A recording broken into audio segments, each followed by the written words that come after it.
I didn't make a decision to keep going. I just didn't really make a decision to stop. I think it's a bigger decision. You know, it's like an act of omission to like keep going. And it would be like an act of commission to stop. Because it actually, after this many years of coming down here every day, it would take something fairly dramatic in my life to like make me not want to come here.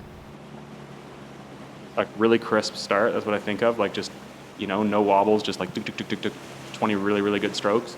And then settle into a sweet pace for like, you know, 2.5 minutes. And then a 45-second glory grinder to the end.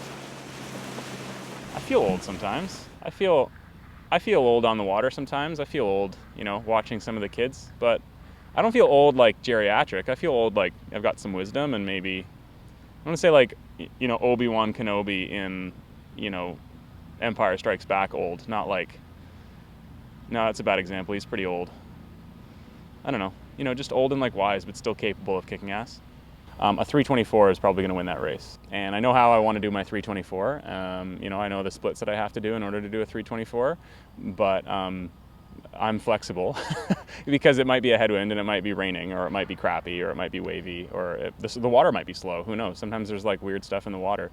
Sometimes there's weird stuff in the water and we go faster. So like, I don't know. It doesn't really matter to me. I just want to have a great race. I want to cross the finish line exhausted, knowing that I took all my best strokes and I trained really, really well, and I'm satisfied right now with my preparation.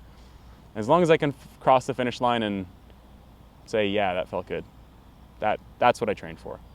That's all I'm going for. It also always feels like you're trying to speed up, but if you look at the GPS data from the end of the race, we never speed up. You're just trying to slow down as little as possible. So I think about it as it's counterintuitive, but I try to go slower than the other guys at the end. We've got nationals after the Olympics in Nova Scotia, and I'm going to go and race some races there. So no, the Olympics will definitely not be my last race. You know, one of my greatest fears is having, you know, in 100 years when I'm dead, whatever kind of Wikipedia thing there is then, if it just says like kayaking career and then death under it, like that would suck. Is that like checked most of my boxes. I've satisfied most of my goals, and I don't know. I've said a couple of times if I had to quit tomorrow, I'd probably be happy. But I'm also happy I don't have to quit tomorrow.